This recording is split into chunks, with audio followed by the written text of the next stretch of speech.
Hello everyone, welcome to the KZGN News. Today we're bringing news of a special council meeting Wednesday evening about a possible new Indian casino here in Ridgecrest. We'll have news about the Thursday City Infrastructure Committee meeting, news of a fashion show in Ridgecrest, today's KZGN Talking Points editorial, weather, sports, and much more.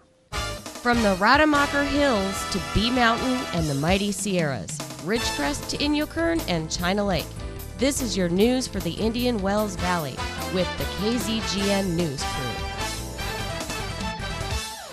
Hello, I'm Tom Whitnick. Thanks for joining us for the news affecting Ridgecrest and the Indian Wells Valley.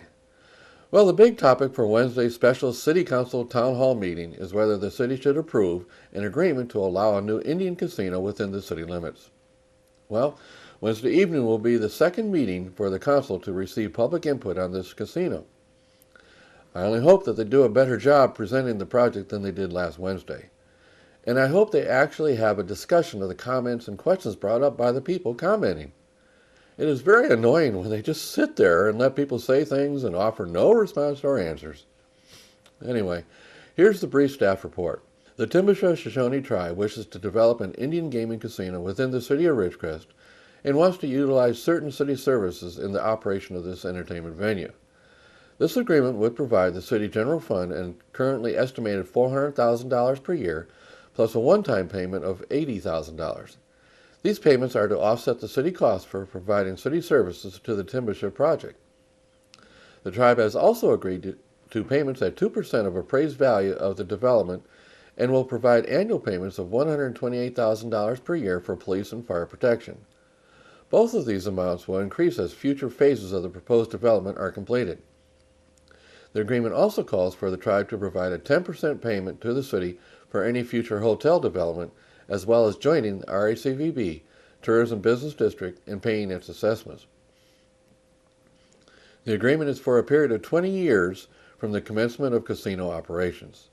The payments will offset the city for lost property and sales taxes due to the federal status of the land upon which the development will sit.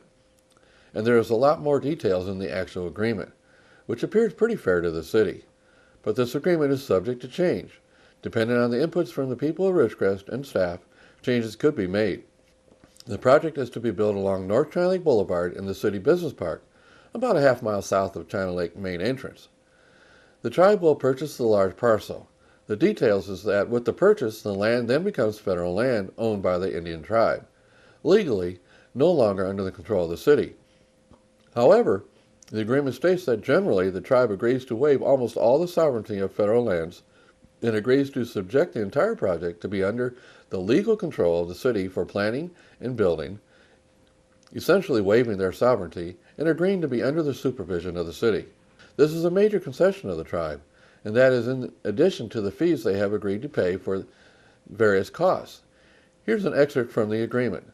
The tribe shall enact laws applicable to the trust lands and shall require that the trust lands be used and developed in a manner that complies with all applicable city general, specific, and community plans, zoning ordinances, and design guidelines.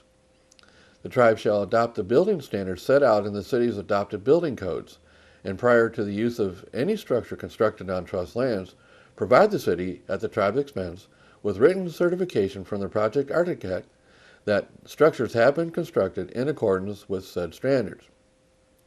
To ensure that tribal laws are adequately enforced, the tribe agrees to contract with the city to provide planning, building, safety, fire protection, and public works personnel to review construction plans and inspect construction of improvements on the trust lands to ensure compliance with adopted codes. Here's more.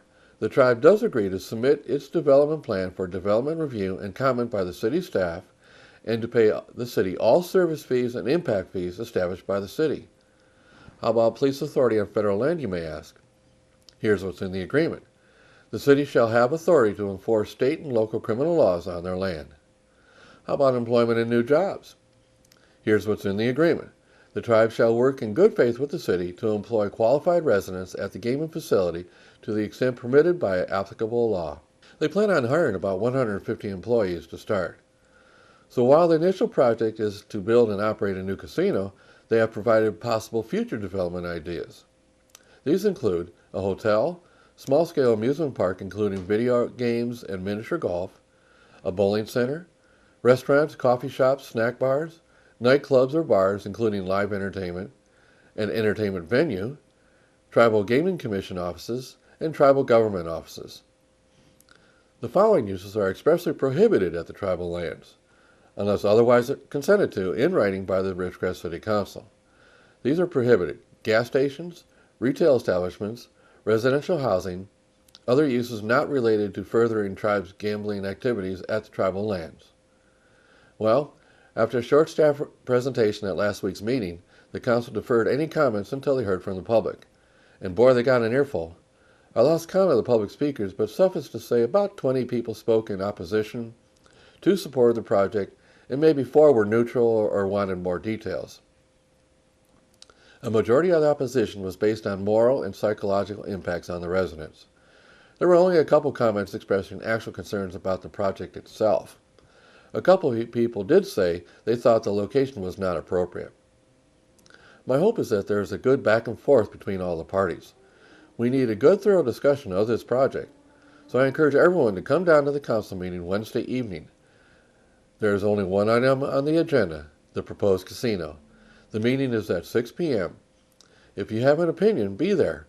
Also, as a special programming note, we here at KZGN will have the Chief of Police, Ron Strand, on Ridgecrest Talk, hosted by Al Huey and Robert Ironman, coming up right after today's news, and he'll be discussing the casino. And on Wednesday afternoon at 4 p.m., we'll have a special live interview with the developer of the casino. In other city news, there is a meeting of the City Infrastructure Committee coming up. The meeting will be Thursday at 5 p.m. in the first floor meeting room at City Hall. Here's the items they'll be discussing. First, they'll discuss striping on Down Street. Then they'll take up the issue of landscaping on Orion Homes, which is formerly the Horton Tract. And next, there'll be a hot topic for some people. They'll discuss the bull bouts on West Ridgecrest Boulevard. Then they'll review street sweeping in the city, then have a consideration about a trenching ordinance. Then they'll have a discussion of certain fees. Next, they'll get a walkthrough of the city's master drainage plan for the city. And finally, they'll get a presentation of reusable water. So, they have quite a bit on this agenda. If you have any opinions or interest in these topics, attend this committee meeting. These committee meetings are great ways to learn the details of issues facing the city, and an even better way to voice your thoughts on them. Again, this meeting will be Thursday, 5 p.m. at City Hall. And here's news of a different type fundraiser coming Friday evening. Ridgecrest Fashion Week has arrived. Now is the perfect time to check out the latest styles and trends to wear this season.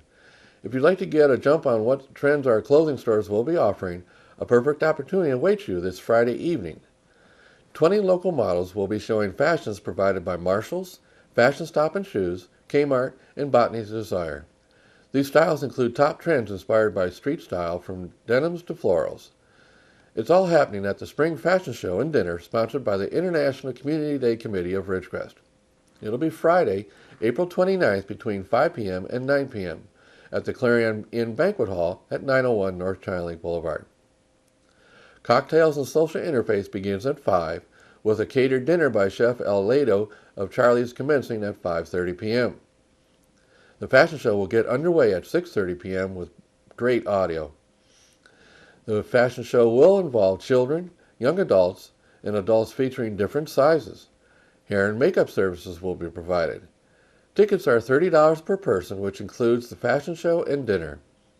Tickets are available at the Chamber of Commerce and Red Rock Books. There will be raffle prizes, drawings, and fun surprises. All proceeds will benefit the International Community Day event that will take place September 16, 2016 at the Kerr-McGee Center. Please refer questions and comments to Yolanda Alexander at 760-463-1044. So for all the women out there that would like to see what fashions we have right here in Ridgecrest, this will be a great event to come out to. Learn what is available locally. There may be more than you think. Now stay with us. After the break, we'll have the KZGN News Talking Points editorial.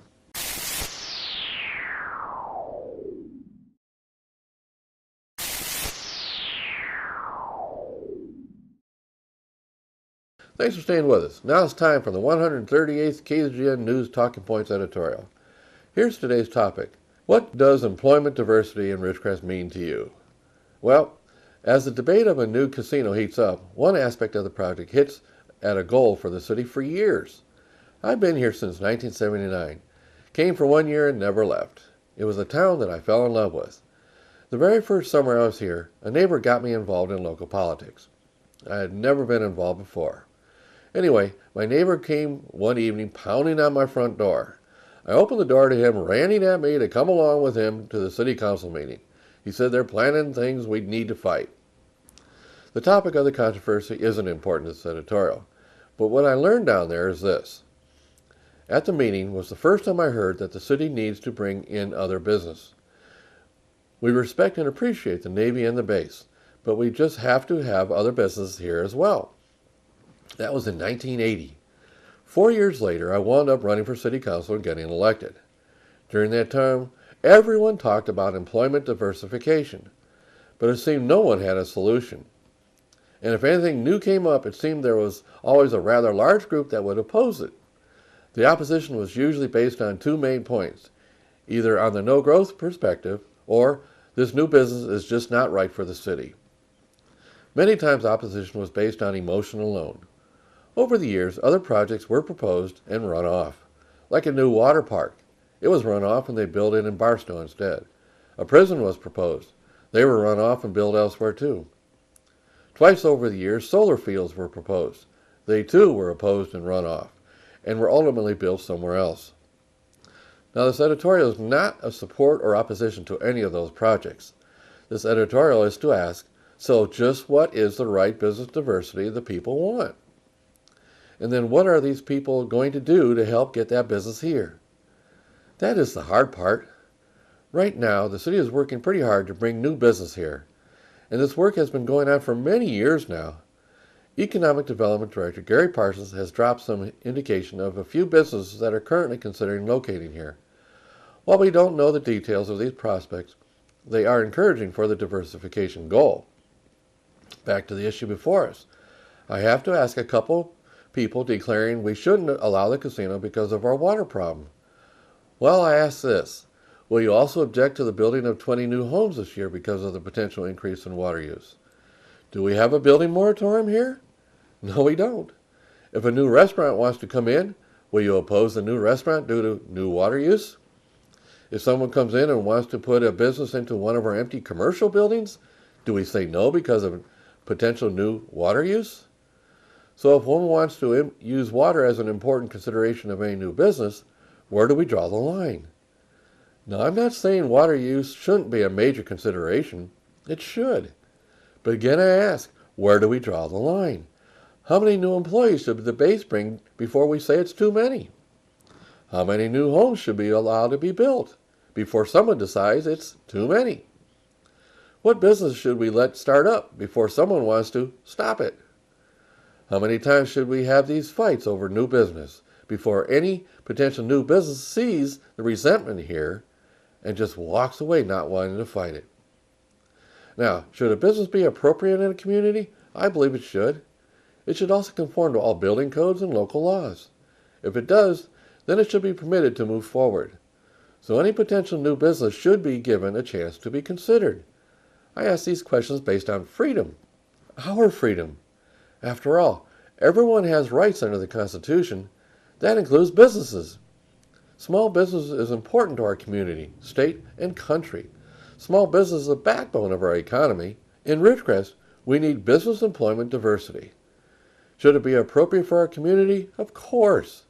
But we need to consider the pros and cons of the proposed business, and we need to consider the freedom to start and run a business.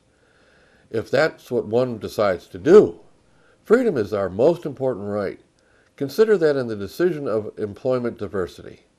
And I hope the council allows and participates in the discussion. I hope they don't just sit there like they do so often. They sit and listen. Then they turn off public comments, and then they finally start saying what they think. And then the public is not allowed to come back and offer any further discussion. Discussion is supposed to be a two-way street. Not, we talk first, then they talk, then the discussion's over. That is not how meaningful discussion works. Whether the public speaks first is not the issue. It's that the council allows the public to speak after the council has offered some of their comments. After a back-and-forth discussion, then make the decision. If a council member has a discussion with someone at the podium, that's great. It's okay to do that.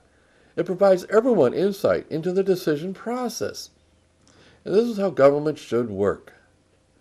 In conclusion, for 30 years, most people have said we need employment diversity in Ridgecrest. But what does diversity mean to you? Should freedom be a major component in the decision process? Our freedom depends on that belief. I'm Tom Whitnick, and that's what I think. I'd like to know what you think. If you have any comments about this editorial or would like to discuss or recommend a topic, I'd like to hear from you. Please email them to info@kzgn.net. Now stay with us. We'll have weather and sports when we come back.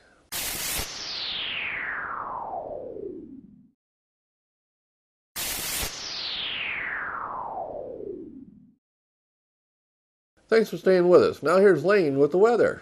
Thank you, Tom. From the National Weather Service, a significant severe weather outbreak is expected later this afternoon into tonight over a large portion of the central and southern plains. The potential exists for long-track tornadoes, very large hail, destructive straight-line winds, and heavy rainfall. By Wednesday, the severe weather threat shifts east to the mid-south and south-central U.S. Temperatures across the nation. Carolinas at 71, Georgia at 79, Arkansas at 77, northern Texas at 84, Arizona at 69, and Los Angeles at 65. And for us locally, tonight, partly cloudy with a low around 53, west-northwest wind 10 to 15 miles per hour. Wednesday, a 20% chance of showers and thunderstorms, partly sunny with a high near 75, west wind 5 to 15 miles per hour. Wednesday night, a 30% chance of showers and thunderstorms, mostly cloudy with a low around 53, west-northwest wind 15 to 20 miles per hour with gusts as high as 25.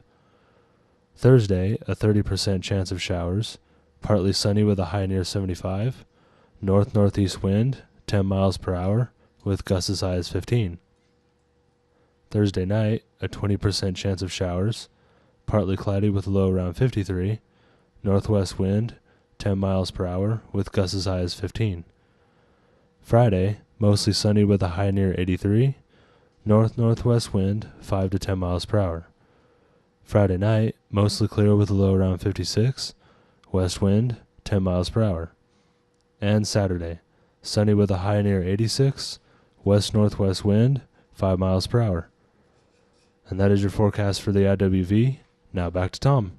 So that's the news for today. Also, KZGN-TV know you have a choice in what you watch for your news. We all thank you for choosing KZGN-TV, Ridgecrest's only locally owned community TV station. Now stay tuned for Ridgecrest Talk. Al and Robert will have Ridgecrest Police Chief Ron Strand discussing the new proposed casino. And remember, Wednesday afternoon at 4 p.m., a special live Ridgecrest Talk with casino developer. Exclusively right here on KZGN-TV.